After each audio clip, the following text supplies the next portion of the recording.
Hi, I'm back. Wow, okay, so we've got some stuff going on at my work today, but that's okay. I still got a few minutes before, technically I'm working. So, wow, so I was told this weekend that I need to tell part of my story. And this part of my story is a part that I don't or haven't told a lot of people. It happened a long time ago, and well, y'all understand. So,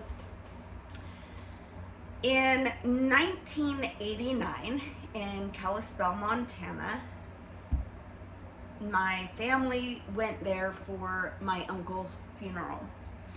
And it was during the summer. It was absolutely beautiful outside, and my aunt and uncle had this property that had a big, beautiful lawn. So all of the kids, well, everybody brought tents and camped out in the lawn for the weekend for the services. And on the first night, we had gotten there, and all the adults were in the house playing cards, drink a beer, whatever, having a great time. And all the kids, it was dark, so all the kids were getting ready for bed and in their tents and stuff like that. And my sister and I, we were in our tent, and it was one of those pop-up tents, and it slept probably, I think it could sleep about 6 people. So it had at this center, it was all screen mesh, so you could see out of it, which was great because it was a clear, beautiful sky, and you could hear the parents in the house playing cards and stuff. And so my sister and I are laying down and we're watching the sky, and our tent goes bright white light. Everything was so bright, and it freaked us out. I mean, I was 12, 11. It was the summer I turned 12. And I mean, it was so incredibly shocking. And it wasn't like blue light, it wasn't like headlights, it was bright white, just pure light. And it freaked us out. And I got up from my sleeping bag, went over to the tent door, and I didn't have the dexterity in my hands to unzip it and get out. And I remember thinking, how is it that I can't even grab this zipper and open the tent? And just like that, I was sitting in the middle of the tent with my sister, completely calm. The light left. I leaned over, grabbed the zipper, unzipped it as calm as possible, and we hauled ass into the house. We seen a UFO, and all the parents are laughing.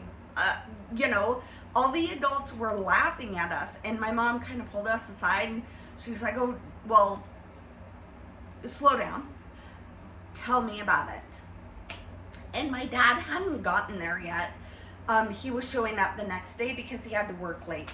And so we told my mom, we were laying in the tent looking up at the stars, and then all of a sudden this white light came down. I couldn't open the tent. I was freaked out. My heart was pounding.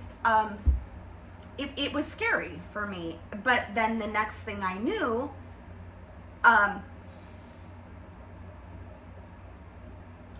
we were sitting back in the tent, everything was calm, and then the light left. And it was like, at that point, when the light left is when we were able to move again. And we remembered, we need to get out of here. So our cousins were sleeping in a tent, probably, I don't know, a little ways away. they weren't sleeping. They could hear us. They said they heard us hollering the second time. They never seen the light. None of it. They only heard us hollering when we finally got out of the tent and were running towards the house, hollering for, the adults. And them not seeing the light or not hearing anything until when we opened the tent. There's parts of the story where I don't remember. It's an entire story of lost time. I don't know how long it was. I don't know how long it took. I don't know where we went, what happened, what or who was there, and what the purpose of it all was. But I was told the more that I tell this story, the more it's going to resonate with other people who may have had similar scenarios, and it will help fill the gaps in remembering. And I don't know that makes any sense to anyone else but me. But what I can say is a few things stood out. Number one, the silence. It was silent. And we're talking huge. This chip was, it was absolutely huge, and it felt so close, but it was silent. It was absolutely dead silent. It was like all the crickets, everything stopped. You hear noises at night, and it's like, whether it's little animals or bats or crickets in the grass, nothing.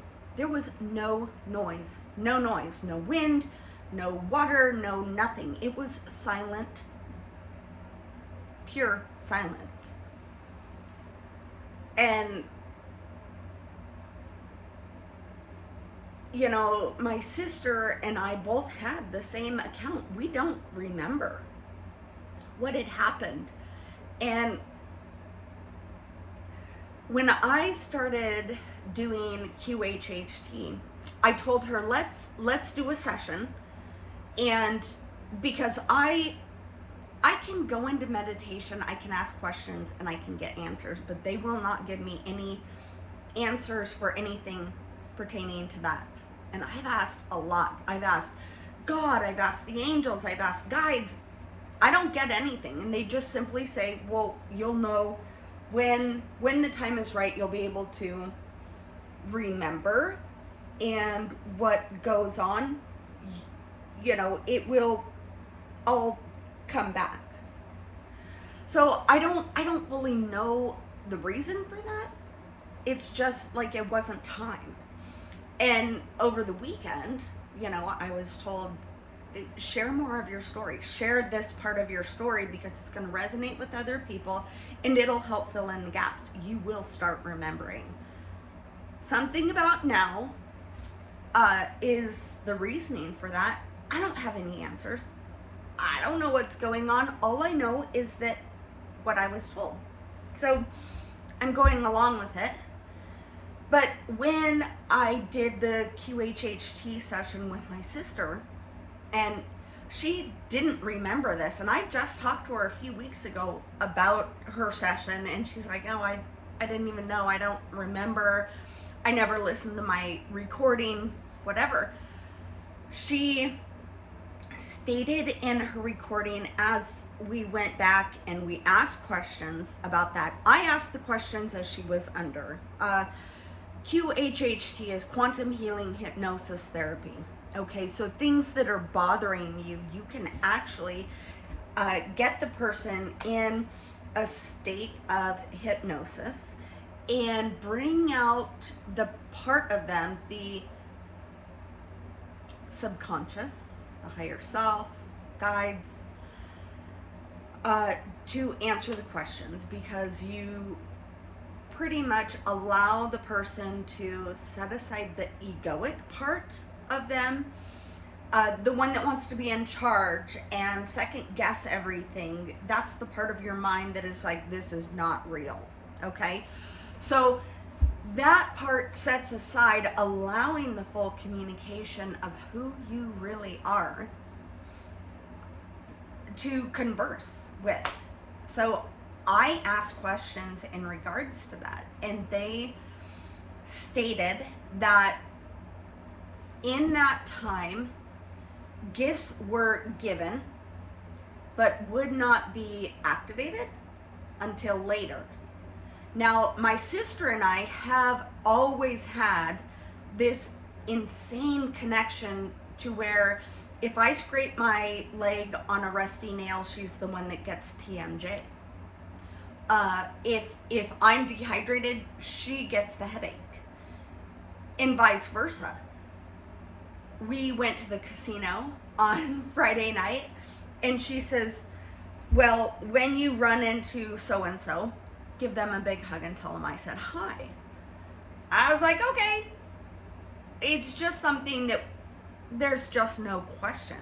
So it's the knowing that you're going to run into them. Sure enough, ran into him. Gave him a big hug. Oh, my sister told me I was going to run into you tonight. So good luck, good luck on your gambling extravaganza, whatever. And then in the process of coming home, and I told her, oh, we ran into so-and-so. And then she says, so you won about $200, right? And I'm like, oh, yeah, I won about $200 and then spent it all because, of course, that's just, what happens. But she knew. She's like, yeah, I seen you guys, winning up and down, the 200. And I seen you, with our mutual friend. And you gave him a hug and, whatever. So it was very, very cool. So my sister and I have this gift, the ability,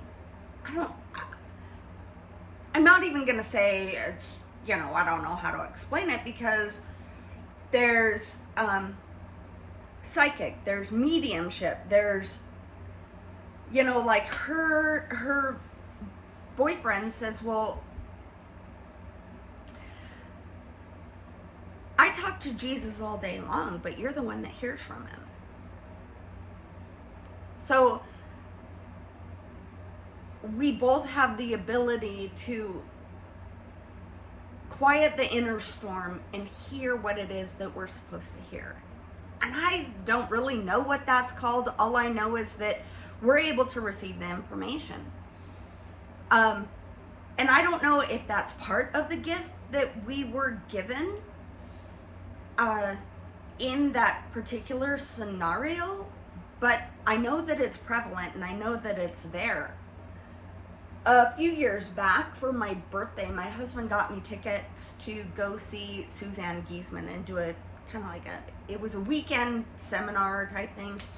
If you don't know who Suzanne Giesemann is, she used to be a head naval officer, head as in directly in line with the president. Okay, she would ride on Air Force One, blah, blah, blah, whatever all that entails. I don't even know. But her and her husband, her stepdaughter was struck by lightning, and she was 6 months pregnant with a baby, and it broke her. And she knew at that time, before she didn't have any real definitive, like, oh, I know there's a God and blah blah blah. She was unsure. But after she had lost her stepdaughter, it was so incredibly heavy on her heart. She knew there's no way there's nothing past us. There's no way. There has to be something more. And she searched until she found her, and she did. In the process, she honed in the skills of mediumship, and she is a evidential medium, which means she can converse or talk to people who have passed away, crossed over, whatever you want to call it.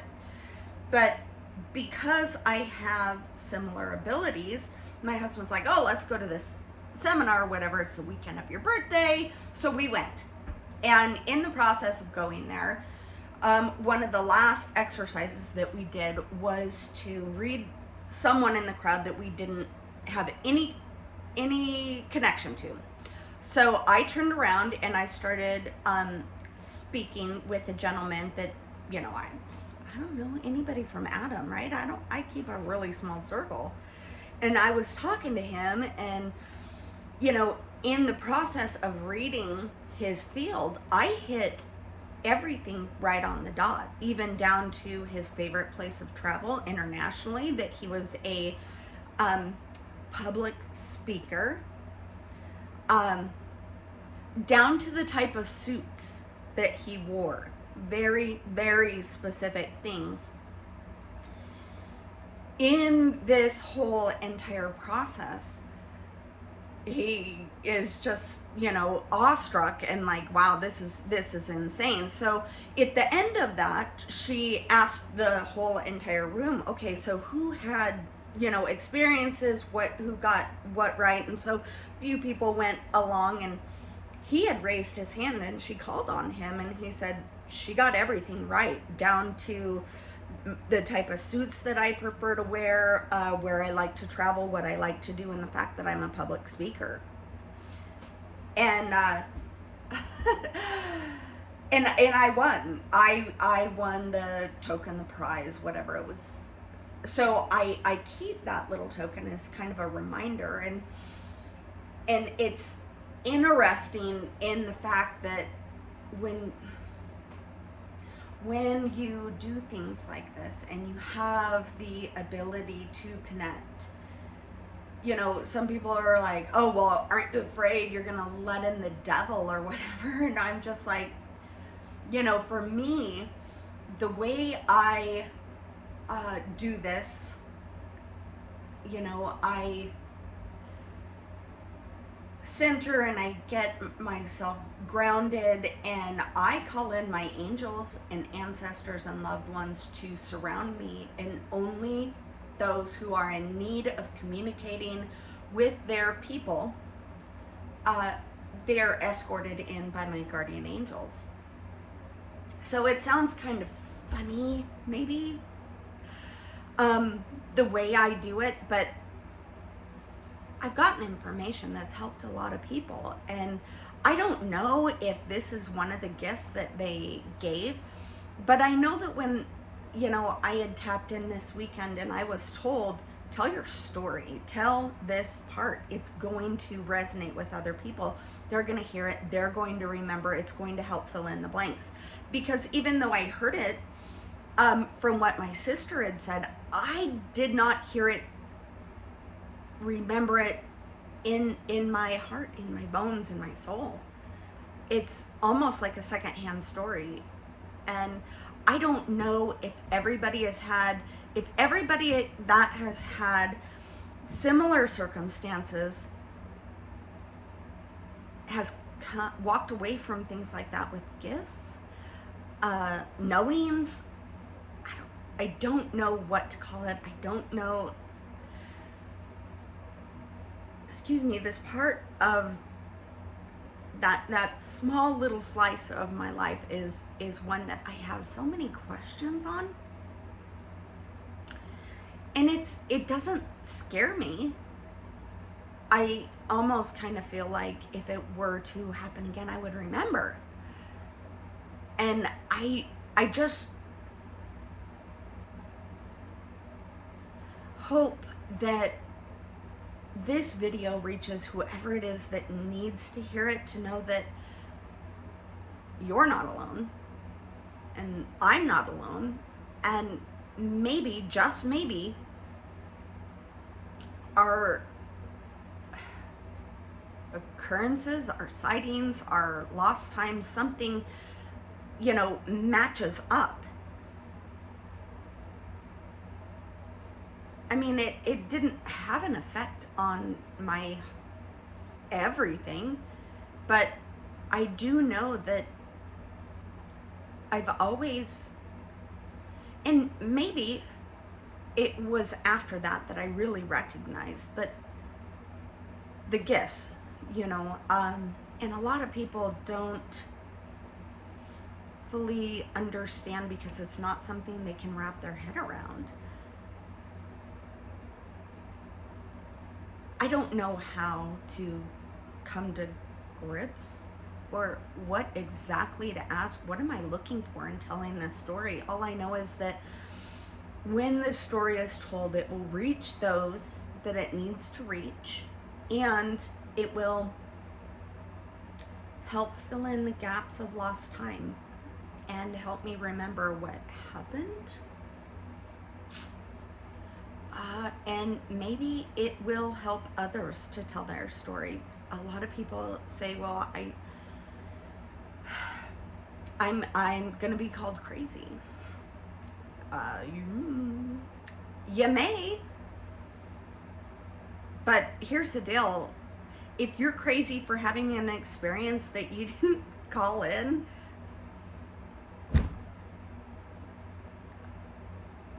there are worse things.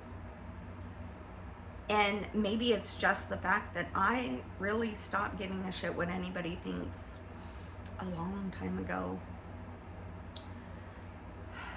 Not one of us is perfect. Not one of us is getting out of this alive, but I know that I was told to share my story, and I was told to tell this particular thing because nothing like it has ever happened again in my life. I've had different wild experiences, and I'll certainly tell those tales, but tales, they're not tales, they're not stories, they're bloody reality.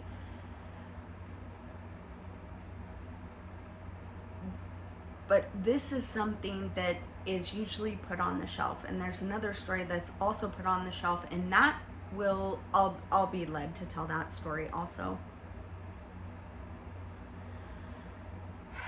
So that's my story,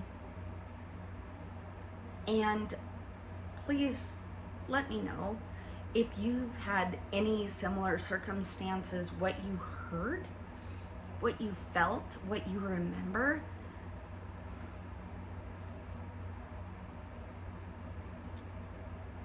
And maybe together we can help unlock what it is that we were gifted, given, seen, feel, know, are now after it. Because, I mean, was your life drastically different afterwards? I was 11, so I don't remember. I know that after that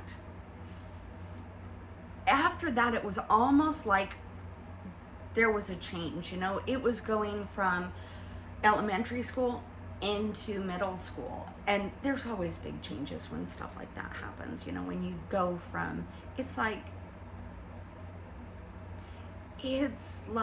going from being a little kid into a young adult. And just at that particular time, you know, it's not like I have scars, like they, you know, took samples or anything like that.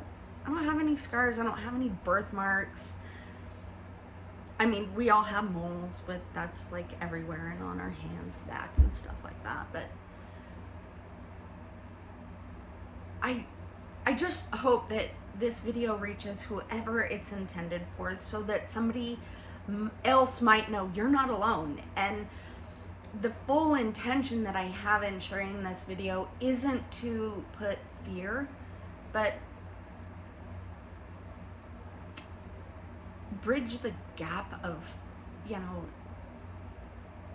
connecting with people who have had similar scenarios or similar experiences, and what it is you remember, what you feel, how your life was before versus after. You hear about all of this always on television or unsolved mysteries, or, you know, in the movies and stuff like that. I mean, I grew up and it was, you know, Close Encounters of the Third Kind. So, you know, Steven Spielberg really hit it on the head there, and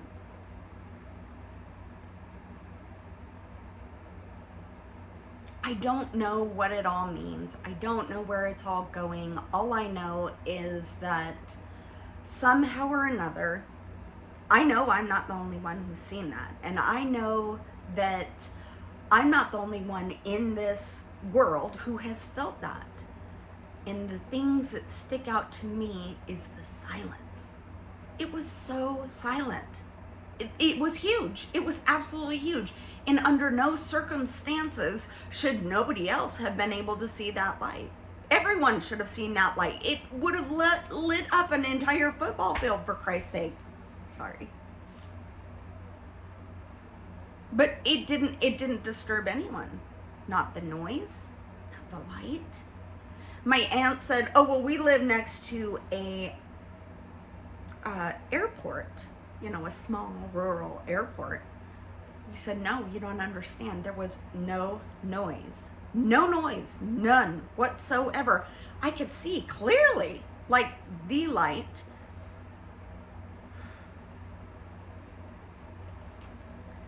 Anyway, in life you're going to be called crazy, wacko, wackadoo, nut job, whatever.